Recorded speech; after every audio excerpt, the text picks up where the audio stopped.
All right, let's start learning about the theory of forms. So, like we said, if you're going through the allegory of the cave or the divided line, the last step in each process is coming to perfect knowledge. It's coming to knowledge of the relations between all things.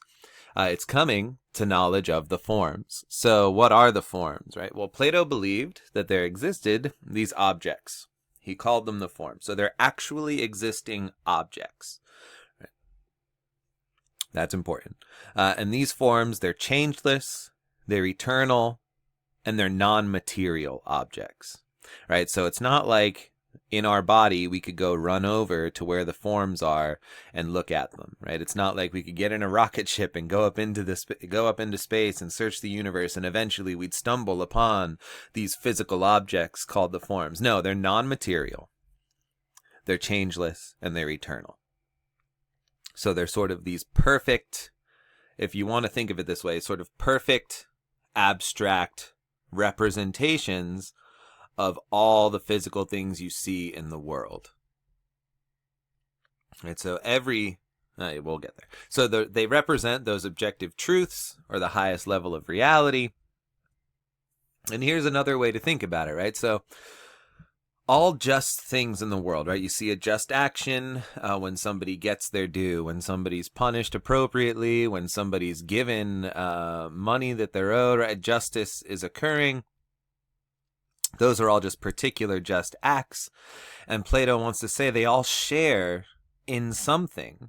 They all share in the essence of justice. They're all imperfect instances of the form of justice. Right, so the form of justice is like the universal notion of justice, the perfect notion of justice, the essence, the true essence of justice. And every just thing you see in the world is just, excuse me, an imperfect instance of that form. Right? So, obviously then, if you could come to have knowledge of all the forms, right, not just the form of justice, but the forms in general, right, you see the form for beauty, goodness, justness, piety, so on and so forth, you would know them perfectly, and so then you would know how all things relate to one another, and then you would have complete knowledge of reality. Okay, so hopefully you're starting to get a feel for what the forms are. Let's keep building on it. So it's often said that the forms are like a concept, but they're not actually a concept because the forms actually exist somewhere, right? A concept is just sort of a mental tool we use for structuring the world. We use for structuring information in our heads to sort of categorize all of these different experiences into easier bits of information, right? Abstract bits of information. They don't actually exist somewhere. The forms have the same sort of setup as a concept, but they do actually exist somewhere. So let's think about a concept, right? You go to the grocery store and you go to the produce section and you're looking at the apples and you see all the different apples lined up there. And you see in this section, you see particular apples, right? You see 3 different green apples. Not 3 types of green apples. You see literally 3 green apples. You see 2 yellow apples and 4 red apples. And you say, look, I'm looking at these 3 green apples and I see something similar between all 3 of them, right? They're all sharing in the same thing. They all can be categorized the same way. And so you abstract away from that. And you get the general notion of green apples generally that applies to each one of these particulars, right? So you've abstracted up one level. You know there are these things called green apples out in the world, and you've seen at least 3 of them. You do the same with the yellow and the red, right? You see the particulars. You say, oh wow, okay, they're all apples, but they also share a particular color. So these are yellow apples, these are red apples. And you don't have to go see every other red apple in the world, right? You know that all of these red apples will fit under your general category. And then you say, okay, well, I have these 3 general categories of green apples, yellow apples, and red apples. wait a second, they all share in something too, right? The color could be sort of interchangeable or taken away, right? There's something else that all three of these general objects share with one another, and that is their appleness, right? They are all apples. And so this is how we generally form our concepts, right? We abstract away until we get a general enough idea, and then we use that concept in our heads to categorize things we see in the world. Does that fit into my concept of apple? Yes or no? Okay. I either need to, if no, I need to either revise my concept of apple or say that that object is something else entirely. Now, the forms are like this. Replace apples here with beautiful things, right? Or just things, or pious things. So you see pious actions in the world. You see prosecuting the wrongdoer. You see pleasing the gods. You see proper sacrifice to the gods. And you see, okay, all of these things share in a type of piety. And so you abstract away. You get that type of piety, another type of piety, another type of piety. And then you realize, oh, wow, they all share in one thing, the form of piety. Same with beauty, right? You see beautiful pictures, beautiful landscapes, beautiful people, and you abstract away from each of those things. You say, okay, well, each of those individual beautiful people, they're all sharing in beauty. Each of those paintings and each of those landscapes, they're all sharing in something, and what they're doing is they're sharing in, you abstract away, they're sharing in the form of beauty. Beauty is the ultimate sort of perfect instance of all of those things.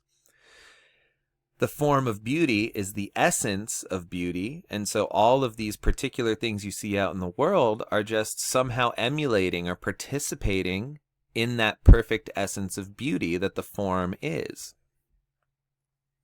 Okay, so hopefully we're feeling more comfortable now about the theory of forms. We know they're these immaterial things. We know they're perfect things.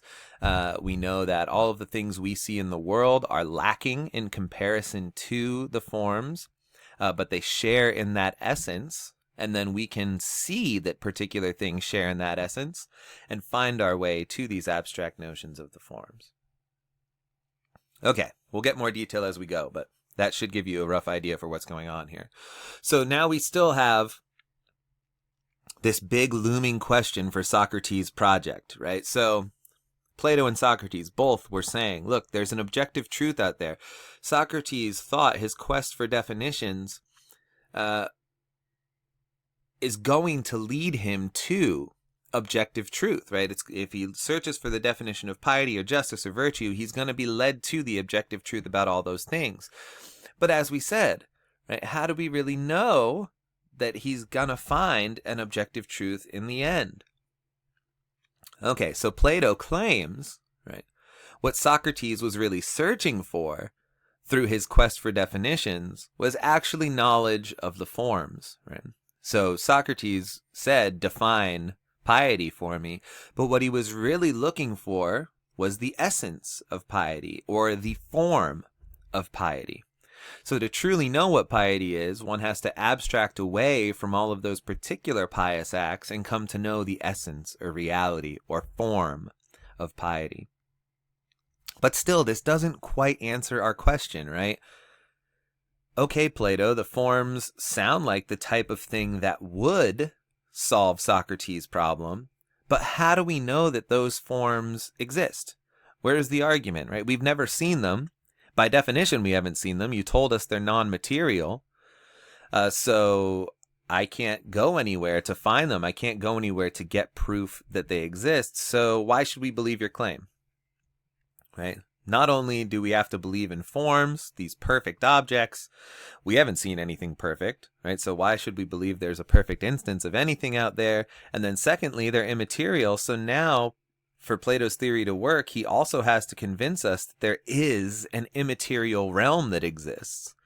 Right? So if you're a hardcore materialist, right, and you don't believe in a soul or God or angels or anything immaterial, then Plato's theory right now should seem very unconvincing to you. He has to convince us of at least those two things, that there's an immaterial realm and the forms exist there. Okay, so how's he going to do that? Well, You read the Meno and the Phaedo this week, and that's primarily where the answer is going to come from, right? So Plato believed that there is an immortal soul, and that's primarily argued for in the Phaedo, which, before it was embodied in its current body that we have right now, right, it existed in the same realm as the forms. So that immaterial realm where the forms are, that's just where your soul is before it goes into your body. So we already have this knowledge of the forms. Our soul already saw it. So when our soul is in our body, that knowledge is innate within us. And as we'll see in the Meno, all we need to do to get that knowledge is recollect it or pull it out, right? The soul's already got it. We just have to find a way to access it, to recollect that knowledge that we've always had. So if that's true, this provides our solution, the solution we were looking for the problem to Socrates' project, right? So what would happen is Socrates' process of dialectic that you saw in the Euthyphro would allow us to eliminate the inconsistencies or false beliefs we have. So then we'd clear away our false beliefs and uncover the knowledge that we had all along, because our soul has seen the forms and already has that knowledge. So then we'll live the good life as we act from that knowledge of the forms, particularly the form of the good. Okay, so obviously we need to see why we should believe in an immortal soul. Why not a soul that just like exists with the body, and then when the body dies, the soul dies too? Now, why believe there is a soul in the first place? Why believe that we can recollect this knowledge, right? He needs to provide evidence for all of those, and so that's what we're going next. And we're going to start with the Meno in the next lecture. Thank you.